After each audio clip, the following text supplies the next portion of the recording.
네. 그래서 세 번째 얘기가 질문이 이 얘기입니다. 그러니까 사랑이라 부르는 거짓말들. 이 유형을 세 가지를 좀 정리를 하셨어요. 자, 네. 하나는 부모와의 관계. 그리고 두 번째는 연인. 세 번째는 광신적인 사랑. 이렇게 세 가지로 정리를 좀 해주셨는데 하나하나 좀 살펴보겠습니다. 첫 번째. 부모의 가짜 사랑. 네. 뭐 제가 이거는 옛날에 시커노나의 행복한 어른이 된다. 거기서도 조금 얘기했었는데 조건부 사랑이라는 얘기를 했었어요. 네.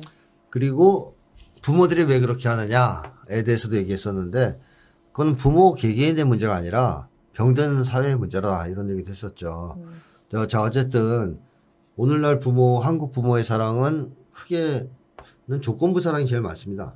사랑을 이용해서 자식을 지배, 조종, 통제하는 거예요. 뭘 하도록? 공부 열심히 하도록. 돈을 많이 벌 수 있도록. 네. 인류대학 가도록. 좋은 직장 취직하도록. 압박하는 거죠.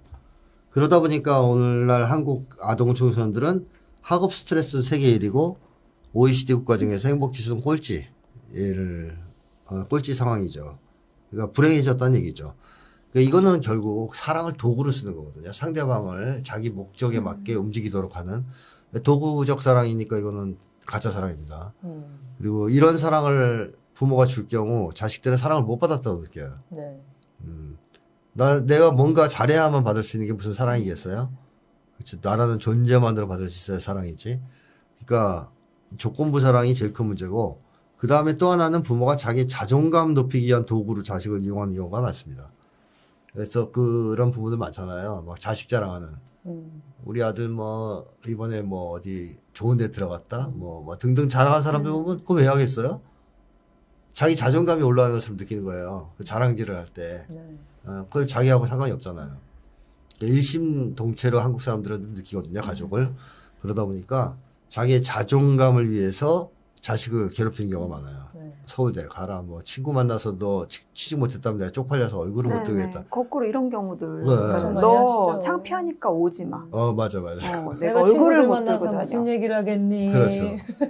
그거 진짜 상처 많이 받죠. 자, 그런 사랑이 이제 한국 부모들이 하는 가짜 사랑이다. 이런 거고. 연인의 가짜 사랑은 많습니다. 데이트 폭력도 있고요. 가스라이팅도 있고, 스토킹도 있고, 뭐 이제 질투도 있고. 근데 데이트 폭력은 상대를 지배하고 조종하기 위해 폭력을 행사하는 거죠. 이것도 결국에는 이기적인 사랑을 하는 거예요. 상대방을 이용해 먹으려고.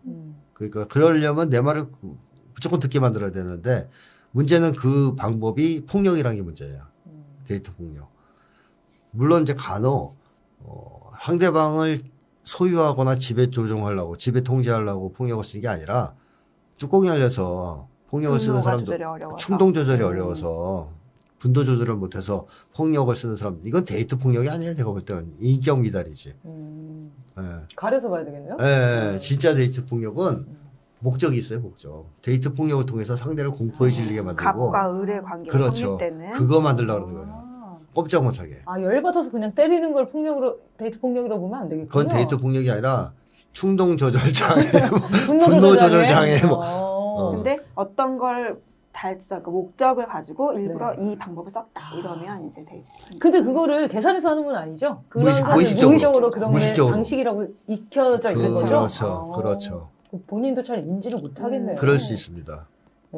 그래서 보통 충동적으로 때린 사람은 막 사과해요, 바로. 맞아요. 좀 헤어지자 그럴까봐 막 빌고 뭐 그래. 그래도 또 터지면 또 때리고 이제 그런 건데 데이트 폭력은 그러지도 않아요. 뭐 아주 교묘하게 낮은 단계의 폭력에서부터 높은 단계의 폭력으로 폭력수를 올려가요. 상대방을 꼼짝 못하게 겁에 질리게 만들어서 그 다음부터 완전히 이제 지배 조종하는 거죠. 이게 제일 나쁜 상태고 가스라이팅도 사실상 비슷한데 동기나 뭐 이런 내용은 비슷한데 방식이 틀려요. 방식이 달라요. 폭력을 하지 않죠. 폭력을 쓰는 경우는 거의 없죠. 가스라이팅 경우. 은밀하게 합니다. 은밀하게. 그러니까 핵심은 상대의 자기 통제력과 판단력 등을 장악해서 상대가 자신에게 전적으로 의존하도 복종하게 만드는 거거든요. 한마디로 자기를 불신하게 만드는 거예요. 본인의 사고력, 판단력을. 뭐 예를 들면 그런 거죠. 윤석열이 나 아까 짜장면 먹었어. 김건희가 언제 네가 짜장면 먹었어? 짬뽕이지 마. 그럼 처음에는 아니거든요. 짜장면 먹었는데 왜 저러지? 근데 계속 그런 걸 당하다 보면 못 믿는 거예요. 자기 기억력을. 그래서 짬뽕 먹었어. 이렇게 되는 거거든요. 네. 이 정도를 보여준 영화가 네. 가스라이트인가? 뭐 가스라이트인가? 뭐 그런 영화? 네. 거기서 유래된 거 아니에요? 네. 그러니까 이 정도까지 이제 가는 경우도 있는데 대체로는 어쨌든 계속 그런 방식을 써서 상대방이 자기를 불신하게 만들고 그러면 어떻게 하겠어요? 가스라이팅을 하는 사람한테 의존하게 되겠죠. 복종하고. 그걸 이제 하려는 건데 이거는 방법이 다양합니다. 친절한 방법을 사용하는 경우도 있고요. 잘해주면서. 너한테는 나밖에 없어. 뭐 나만 믿어. 널 이해할 사람 나밖에 그렇지, 없어. 그렇지. 어려운 일 있으면 나한테 와야 돼. 그리고 아유 너는 지금 마음이 약하고 어려워서 이걸 네 혼자 결정 못해.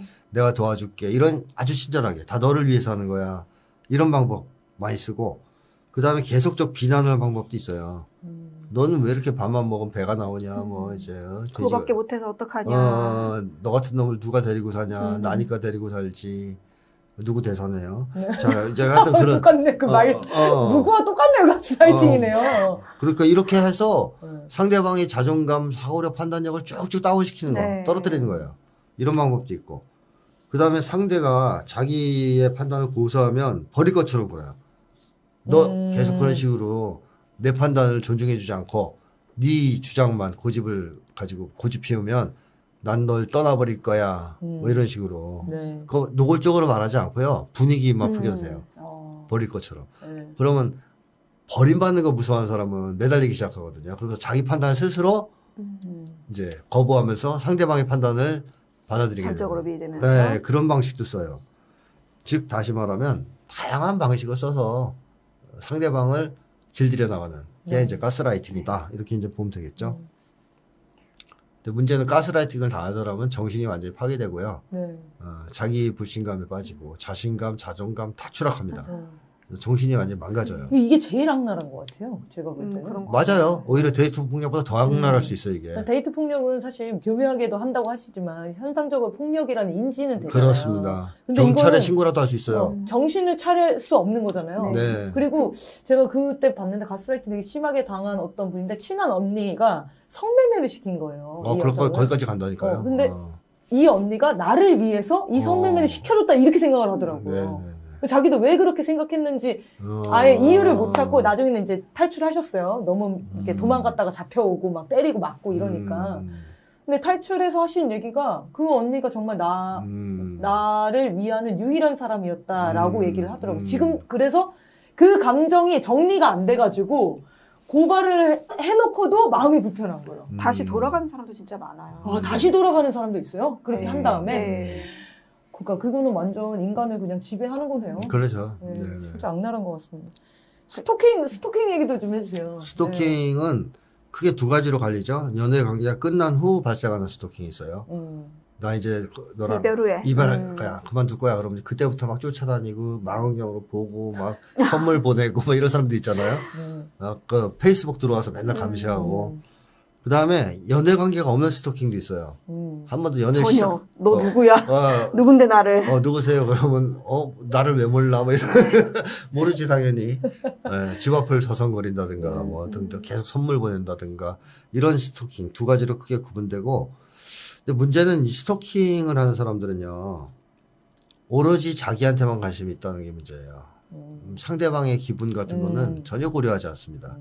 상대방이 싫어하고 이런 것도 관심 없어요. 좋아할 거라고 그냥 혼자 스스로 생각해요. 그러니까 자기의 욕망, 이익을 위해서 상대를 소유하고 싶어하고 가지려고 하죠. 반드시 가지려고. 이게 사람과 아무 상관이 없는 거고 그러니까 짝사랑하고 이제 비교를 해보면 금방 알 수 있거든요. 그러니까 건강한 짝사랑은 대상 중심적이에요. 철저하게. 상대방이 중심이에요. 그러니까 그 사람이 싫어하는 짓은 안 해요. 짝사랑한다 그러면서 막 감시하고 그러진 않잖아요. 마음에 들려고 애를 쓰겠죠. 그 노력은 하겠죠. 그러나 상대방이 싫어하는 방식은 안 하고 상대방이 싫다 그러면 거절하면 더 이상 안 합니다. 짝사랑은 그렇게 대상 중심적이라면 스토킹은 철두철미할 정도로 자기 중심적입니다. 상대방이 뭐 좋아하나 싫어하나 전혀 상관없어요. 이제 그런 점에서 스토킹은 아주 뭐 수준 낮은 인간들이 하는 행위라고 봐야죠. 스토킹이 제일 수준 낮은 인간형. 왜냐면 관계 자체를 못 맺는 거잖아요. 그렇죠. 이거는. 맞습니다. 네. 그리고 광신적인 사랑. 이게 또 있죠. 네. 그 다음에 뭐 이제 광신적 사랑은 어떤 정치 지도자, 유명 연예인, 종교 지도자들을 광신적으로 사랑하는 건데요. 뭐 사랑이라 할 수 없겠죠. 가짜 사랑이니까. 특징은 뭐냐면 자신이 사랑하는 사람을 신비화하고 우상화하고 그를 비판하거나 반대하는 사람들한테 격렬한 적개심과 분노를 표출한다. 뭐 팬덤이라고도 요즘 얘기한 거 약간 유사하죠. 네. 이 특징을 보시면 어떤 건지 아실 수 있는데요. 광신적 사랑의 특징은 첫 번째는 눈먼 사랑이라는 거고요. 즉 비이성적이고 맹목적인 가짜 사랑이다.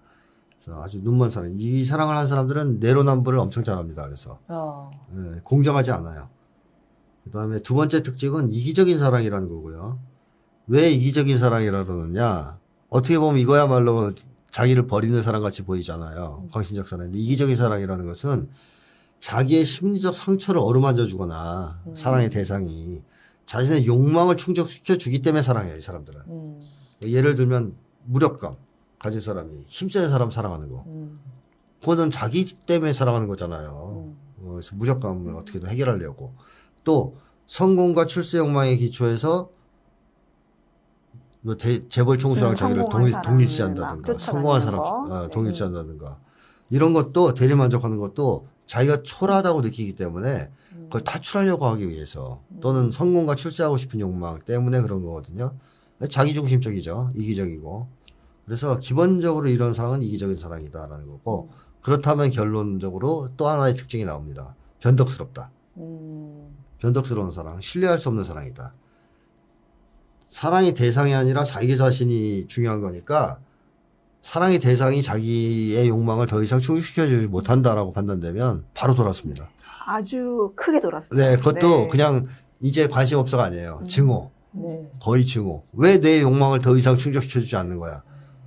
너 빨간 옷 입고 나올 때 난 좋아했는데 왜 파란 옷 입고 나왔어? 뭐 이런 식으로 가는 거예요. 그래서 이 사람들은 하루아침에 반대자, 뭐 이런 격렬한 안티가 되기도 합니다. 아니, 저 예전에 그런 경험이 있었거든요. 어떤 친구가 저를 너무 좋아하는 거예요. 근데 그게 어떤 뭐 사랑의 감정이라기보다는 그런 뭐 존경하는 뭐 이렇게 롤모델 뭐 이런 식이었던 것 같아요. 근데 너무 과도해요. 연락을 하는 거나 선물을 막 계속 사와요. 그래서 이런 거 좀 주지 말고 부담스럽고 이러면 관계가 더 애매하니까 하지 말아라 했는데 집에도 자주 와서 자고. 그래서 계속 같이 이제 활동을 하는 거예요. 그러다가 제가 이렇게 대하는 게 불편하고 스토킹 당하는 느낌이다. 이렇게 표현을 했어요. 그래서 엄청 상처를 받았죠. 그 다음에는 단칼에 딱 돌아서더니 욕하고 다녀요? 뒤에서 이제 저에 대한 얘기를 하는 거죠. 그래서 저도 그 경험을 갖고 어떻게 이렇게 바로 딱 돌아설 수가 있지? 약간 이해는 안 됐었거든요. 네. 아까 말했던 그 두 개가 결국에 맞닿아 있는 감정이라고. 네, 했잖아요. 그러니까요. 그래서 저는 최근에 또 사례 중에 이제 문재인 대통령을 엄청 극렬하게 좋아하다가 최근에 문재인 대통령에 대한 재평가들이 좀 이루어지면서 엄청 욕을 하는 사람들이 있어요. 네. 근데 그렇게까지 욕을 막 증오스러워 한다고 해야 되나? 네. 문재앙이라고 막 부르기도 하고. 근데 그분들이 느낌상은 아마 문재인 대통령의 극렬 지지자였을 것 같거든요.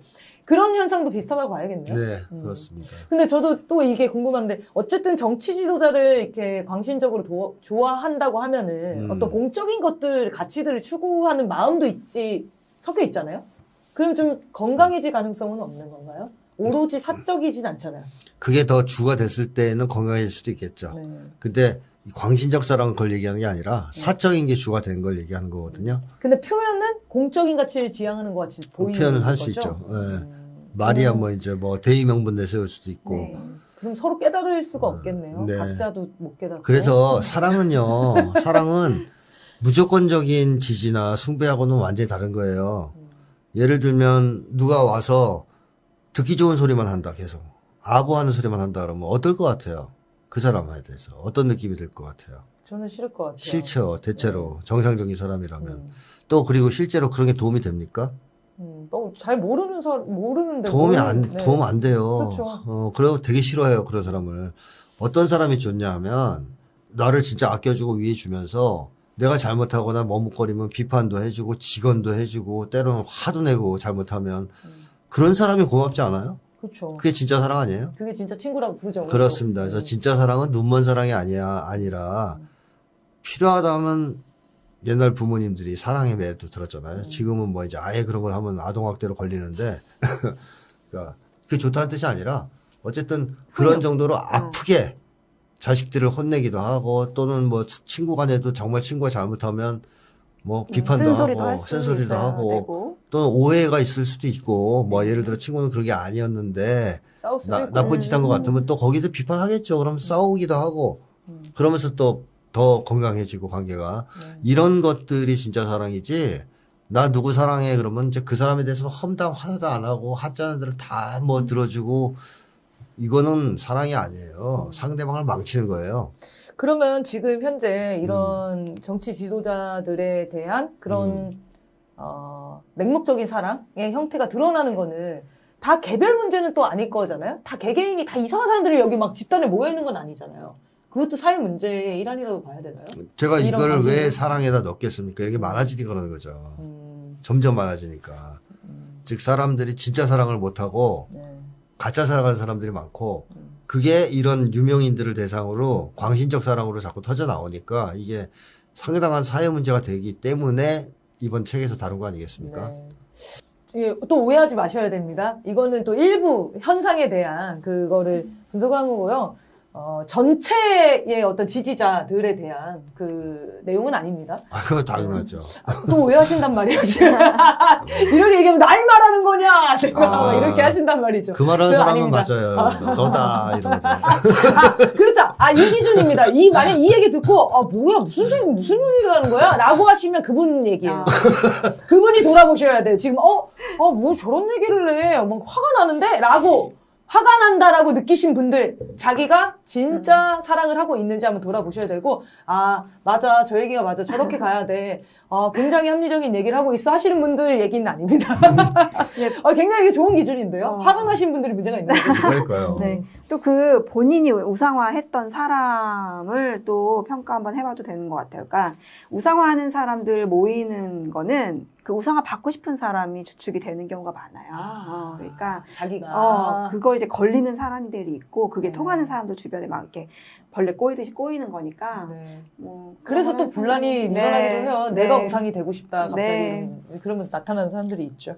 네, 오늘 여기까지만 좀 다뤄야겠습니다. 여기까지가 네. 딱 1부였고요. 다음 주에는 가짜 사랑, 그래서 무엇인가. 네, 그리고 가짜 사랑을 하게 되는 이유에 대해서 다뤄보겠습니다. 자, 여러분의 미칠 것 같은 사연과 고민들 많이 보내주시기 바랍니다. 아래 메일 주소 이용하시면 되겠고요. 메일 주소 잘 안 보이시면 딱 캡처해서 확대하시면 딱 보입니다. 네, 메일 주소 이용해 주시면 되겠습니다. 네, 오늘 방송 이렇게 마치겠습니다. 감사합니다.